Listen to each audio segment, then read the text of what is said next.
Hey tech enthusiasts, welcome back to Tech Tuesdays with Skyrocket English, where we dive into the latest tech drama and dissect the headlines that keep Silicon Valley on its toes. I'm Sean, and today's episode is a bit of a spicy one. Imagine a tech telenovela, but with a bit more lawsuits and less romance. But first, before we jump into the Antitrust battlegrounds, can we all have a moment of silence for my dearly departed Mac Mini? It barely reached its third birthday before departing to the great recycling center in the sky. Now, I'm not saying my computer's demise influenced today's topic, but let's just say I've got a bone to pick with a certain fruit-themed tech giant. So grab your pitchforks and torches.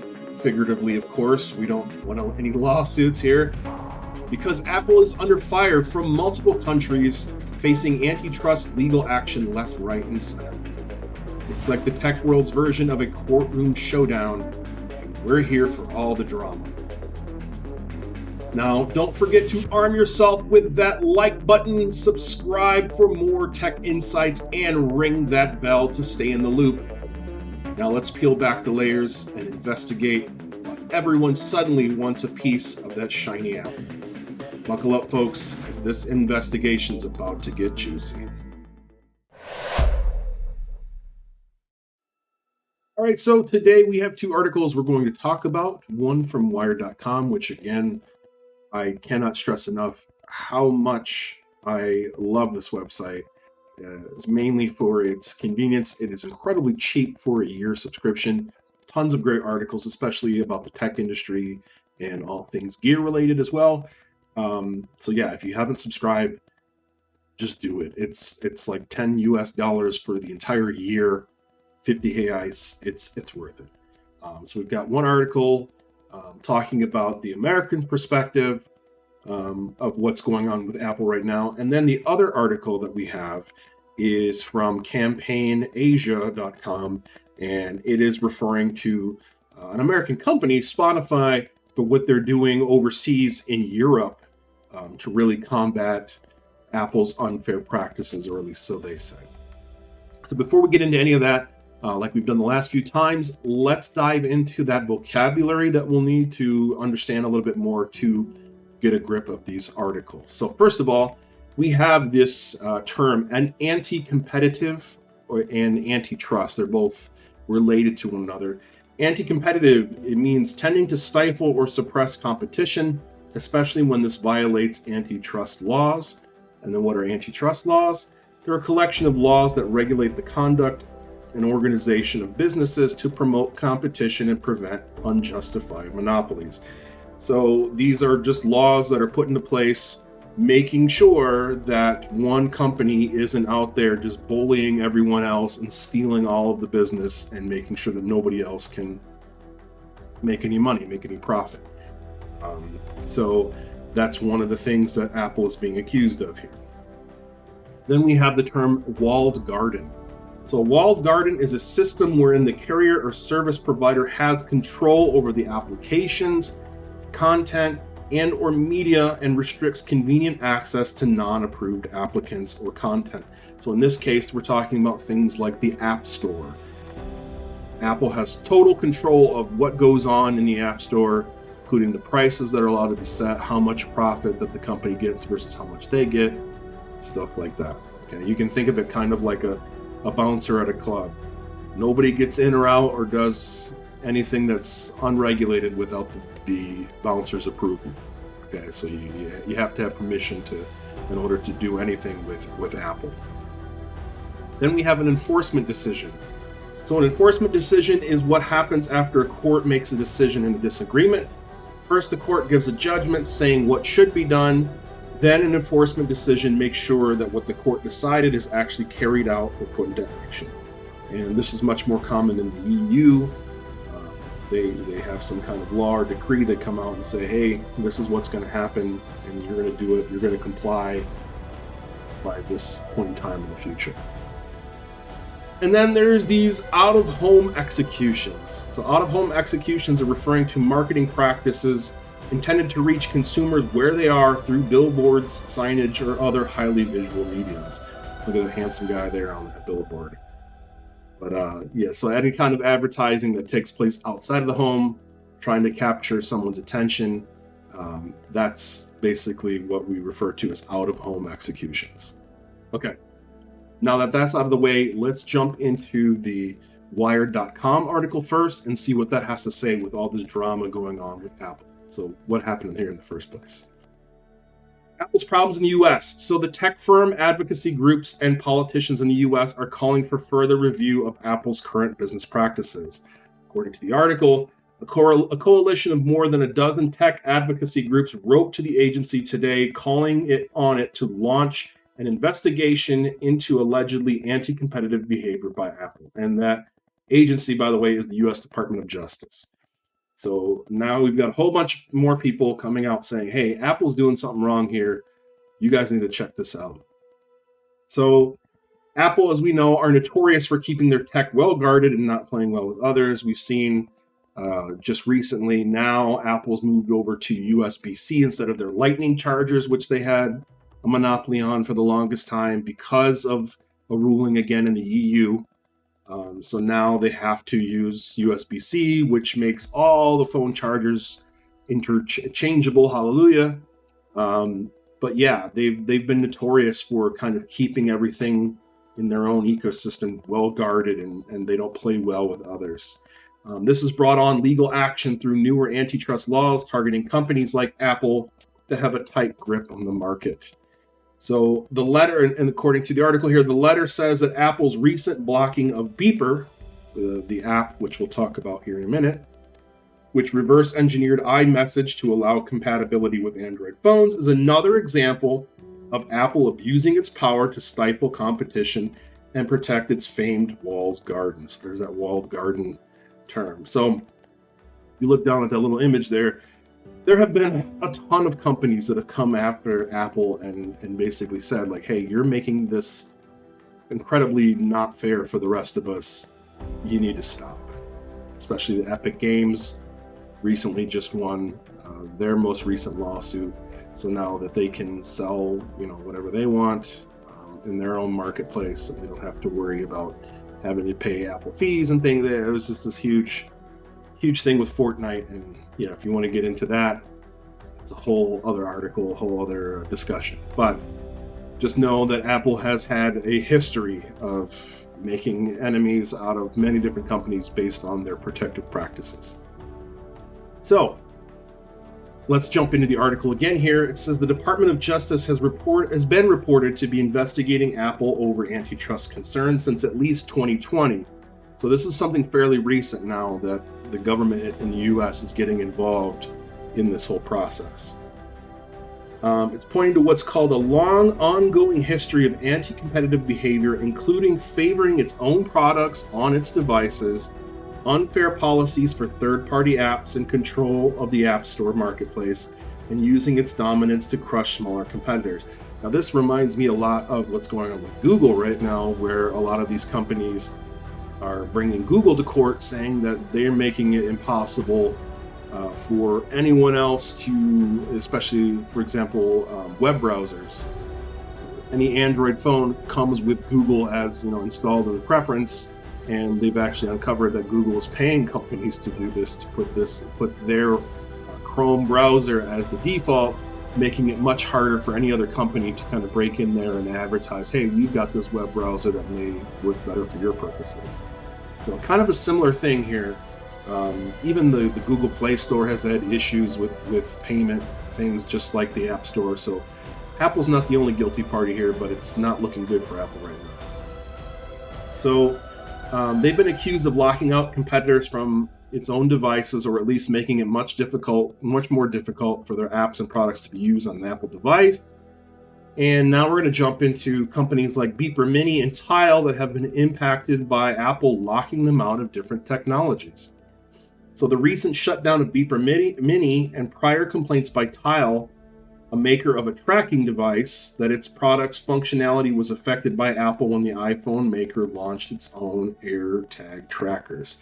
So basically, these other companies are saying, hey, we're trying to create these products that are, can provide an alternative service to what Apple provides, and Apple has been blocking them every step of the way to make sure that they have the unique hold of the technology and are not going to give it up. So we've got some senators that are calling for a public hearing and investigation into Apple's practices, including its strategy on keeping iMessage exclusive to its own devices. They say Apple is attempting to squash efforts to streamline messaging between Apple and Android devices. It cites accusations that by making messages from people without iPhones appear in green bubbles, Apple exploits peer pressure, especially on teenagers, to advance its own interests. Now, this is an incredibly controversial and interesting topic, the iPhone versus Android age-old battle of those bubbles. And if you are an Android user and you don't know anyone who has an Apple iPhone, let's just talk about those bubbles. So for those of you who are uninformed, the Apple communication is done through iMessage, and as you look down on the picture there, all the bubbles appear blue. And they're encrypted end-to-end. They produce all kinds of opportunities for sending different types of media, not just pictures or videos, but other kinds of little reactions and things that you can do. I haven't had an iPhone in years now, probably about 5 years or so I'm not exactly sure what iMessage can do anymore. However, the big issue is that when somebody who has an Android phone tries to message someone who has an iPhone, they get these wonderful green bubbles that pop up, and it's basically signifying that they're using the outdated SMS technology to send messages and receive messages, which have been proven to have big-time security issues. They're not as well protected as a lot of the new technology that's out there, and they just don't have the same functionality. So they're being excluded. And I kind of agree with what the senators are saying here, that they're kind of creating this stigma on Android unfairly by locking them out of being able to communicate with Apple iPhone users on an equal basis. So they're basically saying, hey, if you want to get access to these cool iMessage features, you need to buy an iPhone. Forget Android, because those people aren't cool enough to be with us. And whether or not you personally agree with that, that's your opinion, but I still think it's kind of ridiculous that they're using SMS to relay messages back and forth between them and Android phones, especially in this day and age. Come on, Apple, do better. So to continue with the article here, essentially there's this company named Beeper, and they tried to make secure messaging through iMessage available to Android users. Hallelujah. So giving us access to iMessage features. But up until this point, like we said, messages between iPhone and Android users are sent by SMS and not through more advanced secure channels. So let's talk about what Beeper is trying to do here. There's actually a really awesome podcast. I believe it's Mac Rumors, and I'll put a link in the description that you can go and check it out. That really delves deeply into the topic and what's exactly going on, but this is kind of just brushing the surface for you. So on December 17th, 4 U.S. senators wrote to the Assistant Attorney General of the DOJ, Department of Justice, Antitrust Division, calling for the department to investigate whether Apple potentially violated antitrust laws when it cut off some of Beeper's functionality between Android messages and iMessage. So Beeper, a 3-year-old Silicon Valley startup, launched its Beeper Mini app on December 5th to bridge the gap between SMS messaging on Android phones and Apple's iMessage protocol on iPhones. As we know, Apple's Messages app is offered only on Apple devices and displays incoming SMS messages from Android phones inside green bubbles instead of iPhone's blue bubbles. Android users also generally have a less secure, less media-rich messaging experience when communicating with people using iPhones. Beeper was supposed to fix those incompatibilities and put Android users on a level playing field with iPhone owners. So even though Beeper tried to make this technology accessible to Android users, Apple has pretty much pulled the plug on a lot of the functionality, leaving the app with service outages, essentially taking it out of commission. So they began to experience shortages shortly after it launched, which Beeper suspects was the result of Apple blocking some of its app's functionality. And I forgot to highlight it there, but they also mentioned that because they have an open source code to be transparent about their technology. They were trying to avoid any kind of lawsuits from Apple saying, look, we're showing you, this is what we're doing. They have claimed basically that everything that's saved is saved on the device, that Beeper doesn't have any access to any of your stuff. If you want to believe them or not, that's up to you. But they're essentially saying that this is just a way to get you to connect your Android phone to an iMessage server to be able to communicate with iPhone users and use a lot of that cool functionality that iMessage has. Apple later confirmed that it took steps to protect their users by blocking techniques that exploit fake credentials in order to gain access to iMessage, saying that the techniques Beeper used pose significant risks to user security and privacy. Beeper then tweaked its technical infrastructure to try to keep the app running, but it still continues to suffer intermittent outages. So even though they've made some changes, they're trying to comply with Apple. Apple just keeps messing with them and messing with their app and making it basically impossible to pull off this communication between Android phones and iPhones, which is why, again, the US government is stepping in and trying to see what's going on here to see if there's any action they can take. Now, speaking of that, let's move overseas to Europe and let's see how Spotify, the music streaming service, is dealing with some of their issues with Apple. So in the UK, the music streaming company Spotify has taken the fight public, sharing public campaigns letting consumers know how Apple has put a limit on the discounts that the company can offer.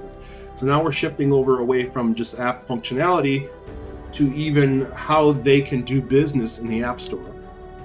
Spotify is challenging Apple in a campaign highlighting the restrictions of the tech giant places on app developers. The campaign promotes Spotify's offer whereby music lovers can get the premium tier free for 3 months. Hey, that's a pretty good deal.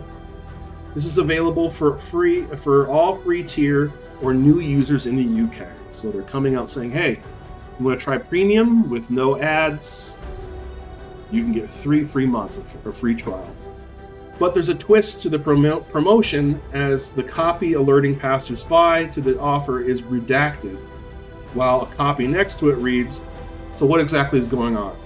Well, Apple stops us and others from showing you your full deals in our apps unless we pay to use Apple's in-app pay system, which we believe is anti-competitive and ends up costing you some great offers. So, they've got these deals they want to offer. Apple says, well, if you want to offer that kind of stuff, you got to pay us more money to handle the payment options in the App Store. This was the big thing that came up with Epic Games as well. Epic Games wanted to offer certain things outside of the App Store to be purchased on other platforms for different prices, and Apple said, if you're going to do business with us, then everything takes place here in the App Store, and we get to oversee what's going on, and we get to determine what you can charge, what you can't charge. Ugly stuff. This is also being sent out in an email to all eligible iOS users, this campaign is. So, Censored is what they're calling it, is an extension of Spotify's Time to Play Fair campaign, which aims to tackle Apple's anti-competitive practices and advocates for a fairer digital market. For far too long, Apple's anti-competitive practices have kept UK consumers in the dark about ways of saving money. So their campaign has coincided with the new Digital Markets Act in the EU, which will allow for more freedom for companies to provide plans for customers outside the App Store. So as I was saying here in the article, in the EU, Spotify announced how it will change its iPhone app to include previously banned in-app sales and promotions of its own services when Europe's new Digital Markets Act comes into effect. So as soon as this new law comes into effect, they're going to say, hey, you know what? We're going to promote these apps or these deals in the app, and there's nothing you can do about it, Apple. So the DMA, which was passed last year, regulates the competition practices of tech companies, including Apple. Spotify is now calling on the European Commission to take action on Apple for these more recent issues. In the US, Apple attempted to impose a 27% fee for transactions made outside of an app on a developer's website, which Spotify calls outrageous, and I personally think that's outrageous as well.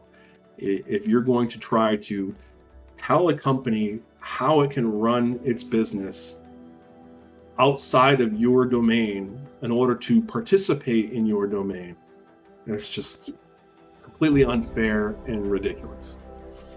I don't even know how to describe the ridiculousness of that. You want to come and sell your service on the App Store? Great. Can't do it anywhere else. Or if you want to do it anywhere else, we're going to charge you a 27% fee on those things, even though they're not in the App Store.